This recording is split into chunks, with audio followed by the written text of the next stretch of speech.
बिस्मिल्लाहिर्रहमानिर्रहीम अस्सलाम वालेकुम नाज़रीन, मैं जवाद यूसुफ हूँ और आप सबको अपने ऑफिशियल चैनल में खुशामदीद कहता हूँ। नाज़रीन, ट्रंप पर हमला करने वाला कौन था और उस हमले की असल वजह क्या थी? किस मकसद के तहत ट्रंप पर हमला किया गया?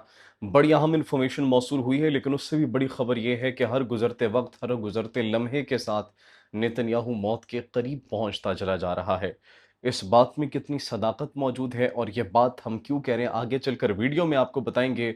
भारत पाकिस्तान के मुख्तलिफ शहरों के ऊपर एक साथ ही निशाना बनाने की तैयारी कर रहा है। ऑपरेशन सिंदूर जो भारत अभी तक क्लेम कर रहा है कि we have paused that, we will soon resume it, we will soon start it again and that will be operation Sindoor 2.0।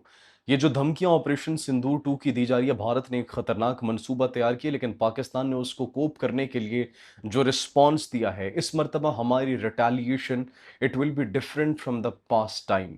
और भारत को क्या सरप्राइज पाकिस्तान के एंड से मिलने वाले हैं, वो भी आपके साथ शेयर करेंगे। नाज़रीन, ग्रेटर इजराइल के मंसूबे पर काम तेज कर दिया गया है। जैसे जैसे नेतन्याहू हर दिन के साथ मौत के करीब पहुंचता चला जा रहा है, on the other hand greater Israel के मंसूबे पर भी काम तेजी से वो आगे बढ़ाने का प्रोसेस शुरू कर दिया गया है। एक नया महाज भी खुलता हुआ दिखाई दे रहा है। शाम और तुर्की की फौजें आमने सामने आती हुई दिखाई दे रही हैं। शाम के अंदर एक्चुअली तुर्की और इसराइल की फौजें आमने सामने आती हुई दिखाई दे रही हैं। ये बात हम क्यों कर रहे हैं, वो भी आपके साथ शेयर करेंगे। नाज़रीन, इसके साथ साथ ईरान की जानिब से रिस्पॉन्सेस सामने आए हैं। ईरानी वजीर खारजा अब्बास इराक्ची बड़े अहम दौरे कर रहे हैं, पाकिस्तान का दौरा करते हैं और अब ओमान के साथ मिलकर उन्होंने आबनाए हरमस के हवाले से एक नई स्ट्रैटेजी तैयार की है। वो स्ट्रैटेजी क्या है, वो भी आपके साथ शेयर करेंगे। इसके साथ साथ नाज़रीन, पाकिस्तान का दौरा किया, पाकिस्तान का दौरा करने के बाद पाकिस्तान से ईरानी सदर मसूद पज़ेश्कियान की बातचीत हुई, टेलीफोनिक गुफ्तगू हुई शहबाज शरीफ से, और शहबाज शरीफ को क्या पैगाम दिया गया, वो पैगाम भी आपके साथ शेयर करेंगे। जो जो मजीद डेवलपमेंट्स है, सब पर आज हम बात करेंगे। सबसे पहले नाज़रीन, आपको बताते चलें कि पाकिस्तानी वजीर दिफा ख्वाजा आसिफ, उन्होंने एक स्टेटमेंट दी, एक प्रेस कॉन्फ्रेंस करते हुए उन्होंने एक्चुअली उन तमाम तर अज़ाइम के मुतालिक बताया जो भारत के इस वक्त हैं, उन नापाक अज़ाइम भारत के, जिसके तहत वो पाकिस्तान पर एक मरतबा फिर से हमला करने की कोशिश कर सकते हैं। ऑपरेशन सिंदूर जैसे तंदूर में बदला और जैसे जैसे मई का महीना करीब तर आता चला जा रहा है, भारत के पेट में मरोड़ भी उठ रहे हैं। ऑन दी अदर हैंड वो बारहा ये धमकियां दे चुके हैं कि ऑपरेशन सिंदूर पॉज हुआ है, हम इसे रिज्यूम करेंगे। अब इंटेलिजेंस रिपोर्ट्स के मुताबिक भारत प्लान कर रहा है कि पाकिस्तान के मुख्तलिफ शहरों के ऊपर हमला किया जाएगा और बैक वक्त उन तमाम शहरों के ऊपर हमला किया जाएगा और सिविलियन आबादी को निशाना बनाया जाएगा। अब वजीर दिफा ख्वाजा आसिफ ने भारत को एक पैगाम वाज़े तौर पर दे दिया, that is actually the stance of Pakistan, कि अगर पाकिस्तानी एक सिविलियन की भी जान को नुकसान पहुंचा, ओनली वन सिविलियन, सिर्फ एक सिविलियन को भी नुकसान पहुंचा, तो उसके बदले हम भारतीय सिविलियंस को फिर नहीं छोड़ेंगे।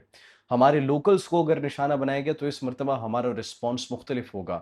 हमारा रिस्पॉन्स सिर्फ मिलिट्री इंस्टॉलेशंस तक, उनके हेड क्वार्टर्स तक, उनकी एयर बेसिस तक नहीं महदूद रहेगा, बल्कि it will be far more than that, and that is a clear statement from the defence minister of Pakistan. Pakistani वजीर दिफा ख्वाजा आसिफ ने कह दिया है, अगर एक भी सिटीजन हार्म हुआ और उसके पीछे भारत का हाथ हुआ, तो फिर भारत भूल जाए कि उनके साथ पाकिस्तान क्या करने वाला है। हम उनके साथ जो करेंगे, फिर पूरी दुनिया देखेगी कि उनका क्या हाल होता है। ऑन द अदर हैंड नाजरीन, ग्रेटर इसराइल का प्लान भी बड़ी तेजी से इंप्लीमेंट होता हुआ दिखाई दे रहा है और शाम के अंदर बड़ी इस वक्त हलचल हम देख रहे हैं। शाम के अंदर क्यों हम हलचल देख रहे हैं, हमने बारहा आपको बताया कि शाम के अंदर एक नया महाज खुल सकता है और वो महाज होगा तुर्किया का और इसराइल का। शाम के अंदर बराह रास्त तुर्किया और इसराइल की फौजें आमने सामने आ सकती हैं। एंड नाउ वो जो हम आपको खबरें दे रहे थे कि शाम के अंदर एक महाज बनेगा, अब उन खबरों के अंदर हमें हकीकत भी दिखाई दे रही है और इसराइल के एक्शंस के बाद हमें वो नया महाज खुलता हुआ दिखाई भी दे रहा है। सवाल ये है कि क्यों खुलता हुआ दिखाई दे रहा है? इसलिए खुलता हुआ दिखाई दे रहा है क्योंकि इसराइली फोर्सेस ने जनूबी शाम में कंतीरा नामी जो देही इलाके हैं, वहां पर अपनी चेक पोस्टें लगाना शुरू कर दी हैं, छापा मारकर आर्जी चौकियां कायम कर ली हैं और मकामी अफराद की, लोकल्स की वहां पर चेकिंग उन्होंने शुरू कर दी है।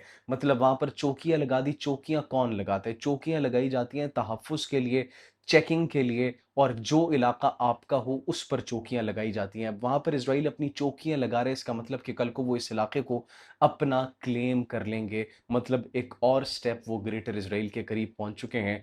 और जो तुर्किया है उन्होंने इसको अनएक्सेप्टेबल इस इकदाम को करार दिया है और ये कहा है कि इसराइल अपनी हद में रहे। अगर उन्होंने एक भी कदम आगे बढ़ाने की कोशिश की तो फिर उनके लिए ये बहुत बुरा होगा। तो तुर्किया और इसराइल की अफवाज भी एंगेज हो सकती है शाम के अंदर अगर उन्होंने मजीद आगे बढ़ने की कोशिश की। ये आर्जी तौर पर चौकियां कायम की गई हैं या फिर मुस्तकिल तौर पर, ये आप बेहतर जानते हैं, बिकॉज इसराइल हमेशा ये कहता है कि ये आर्जी तौर पर हैं, लेकिन जिस तरीके से वो फिर उसको मुस्तकिल बना देता है और अपना क्लेम करता है एक लैंड के ऊपर, एवरीवन नोज अबाउट इट। नाज़रीन, सबसे बड़ी खबर, डोनाल्ड ट्रंप पर हमला करने वाला कौन था और क्यों हमला किया गया।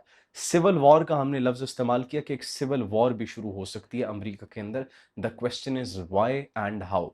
अमेरिका के अंदर अब इतने लोग डोनाल्ड ट्रंप से तंग हो चुके हैं, परेशान हो चुके हैं, ऑफेंड हो चुके हैं, इतने ऑफेंड हो चुके हैं कि अमेरिका का जो पढ़ा लिखा तबका है वो डोनाल्ड ट्रंप के ऊपर अब सिर्फ तनकीद नहीं बल्कि उसकी जान के पीछे हाथ धोकर पड़ा हुआ है कि इस शख्स ने अमेरिका को मेक ग्रेट अगेन के बजाय अमेरिका को पूरी दुनिया के अंदर जलील करके रख दिया है। And these are the sentiments of most of the majority of the people of United States right now. I am not saying this, the surveys of CNN are saying this, international reports are saying this, बैनुल अक़वामी media इस बात को report कर रहे हैं, surveys ये report कर रहे हैं कि डोनाल्ड ट्रंप की मकबूलियत कम हो चुकी है, डोनाल्ड ट्रंप को नापसंदीदा करार दिया गया है, अमरीकी अवाम डोनाल्ड ट्रंप को नहीं चाहती, नहीं पसंद करती, तो ये टैक्टिक्स अब अपनाई जा रही हैं। अब हमलावर कौन था, तसव्वुर करें कौन हमलावर। एक 31 साल का टीचर कैलिफोर्निया का, मीडिया कन्वेंशन रिपब्लिकन्स वहां पर सारे मौजूद थे, उस दौरान ये 31 साल का एक कैलिफोर्निया का टीचर, ये डोनाल्ड ट्रंप को अपना हदफ करार देते हुए जाते और वहां पर गोलियां, 8 गोलियां चली। एक सिक्योरिटी के ऊपर जो शख्स मामूर था उसको गोली लगी लेकिन उसको अस्पताल से डिस्चार्ज कर दिया गया, मामूली जख्मी हुआ था वो। तो अब अमेरिका का पढ़ा लिखा तबका भी डोनाल्ड ट्रंप के खिलाफ हथियार उठाकर मैदान में उतरा है। या ये सिविल वॉर नहीं है तो क्या है? इसको हम अगर सिविल वॉर नहीं कहेंगे तो फिर क्या कहेंगे? मतलब अमेरिका की आवाम इतनी तंग हो चुकी है और इसका ईरान वॉर से कोई ताल्लुक नहीं है। That's what Donald Trump has said by himself as well.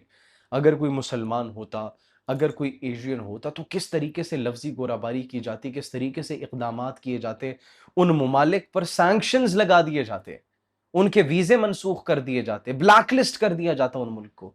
लेकिन this is the citizen of United states of America, 31 साल का एंड टीचर, कैलिफोर्निया से पढ़ा है, वहां पर टीचिंग कर रहा है और वो डोनाल्ड ट्रंप के खिलाफ हथियार उठा रहा है। What does that mean? ये डोनाल्ड ट्रंप के लिए एक पैगाम है मिड टर्म इलेक्शन से पहले कि दिस इज योर पॉपुलैरिटी। दूसरा एंगल इसको ये भी दिया जा रहा है कि डोनाल्ड ट्रंप ने अपनी गिरती हुई मकबूलियत को दोबारा बढ़ाने के लिए ये खुद से भी किया हो सकता है, लेकिन उसकी अभी तक कोई इतलात मौसूल नहीं हो रही। ग्रेटर इसराइल के हवाले से हमने आपको बताया कि जो प्लान इम्प्लीमेंटेशन में उसमें जो तेजी देखने को मिल रही है वो इसलिए भी मिल रही है क्योंकि नेतन्याहू हर गुजरते लम्हे के साथ मौत के बड़ा करीब जाते जा रहे हैं। Why? The question is why. Donald Trump एक तरफ उनकी मकबूलियत गिर रही है, उनके ऊपर हमले हो रहे हैं, on the other hand Netanyahu को एक बहुत खतरनाक बीमारी हो चुकी है और वो है कैंसर। ये नेतन्याहू ने खुद एक ट्वीट की और उसके अंदर उन्होंने कहा कि मेरा जो पहला प्रोसेस था, पहली जो सर्जरी थी वो कामयाबी से हो गई। प्रोस्टेट कैंसर के हवाले से कहा जा रहा है कि उनको ये कैंसर है, जिससे मुतालिक जो रेज है और रिफ्लेक्शंस और रेज के थ्रू उनको डायग्नोज किया गया है और ही इज़ हेल्दी नाउ। लेकिन ये बात दुनिया को पता चल चुकी है कि उसके अंदर कैंसर की तशखीस हुई है और वो एक कैंसर का पेशेंट है। इसीलिए शाम के अंदर चौकियां कायम की जा रही हैं और नेतन्याहू ने अहकामात जारी किए हैं कि लबनानी मज़ाहिमती तंजीम पर हमले किए जाएं। Despite of the cease fire, लबनानी मज़ाहिमती तंजीम पर हमले शुरू कर दिए गए हैं, बड़े पैमाने पर हमले किए गए हैं और इसके साथ साथ 4 जो मुसलमान हैं उनके शहीद होने की इतलात इस वक्त मौसूल हो रही हैं।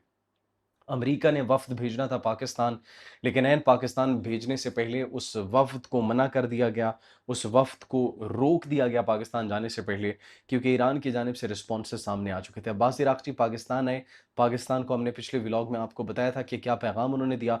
अब ओमान चले गए हैं, ओमान में वहाँ पर उनके सुल्तान से मुलाकात हुई है। बनाए हरमज़ के हवाले से उन्होंने कहा कि हम आपको भी हिस्सा देंगे, 50% शेयर आपका बनता है, 50% हमारा बनता है, हम दोनों मिलकर इस ट्रेड को कंट्रोल करेंगे। दुनिया हमारा कुछ नहीं बिगाड़ सकती। That's what we are getting right now. On the other hand, ईरानी सदर मसूद पज़ेश्कियान ने भी पाकिस्तान को अपना आखिरी पैगाम पहुंचा दिया है।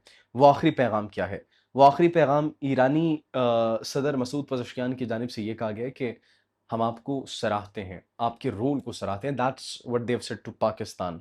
लेकिन उन्होंने ये कहा कि हम धमकी, धौंस और इसके साथ-साथ नाकाबंदी में मुज़ाकरात नहीं करेंगे। धमकी आमेज़ रवैये को ठीक किया जाए, ज़बरदस्ती ना की जाए, नाकाबंदी ख़त्म की जाए। हम फिर उस साज़गार माहौल के अंदर मुज़ाकरात करेंगे। अब हम कोई मुज़ाकरात नहीं कर रहे। हमें पाकिस्तान पर यकीन है, अमरीका पर यकीन नहीं है। आप क्या सोचते हैं नाज़रीन, इस हवाले से मुज़ाकरात होंगे या फिर नहीं? कमेंट सेक्शन में अपनी कीमती राय से ज़रूर आगाह कीजिएगा। अपना बहुत ख़्याल रखिए। अल्लाह निगहबान।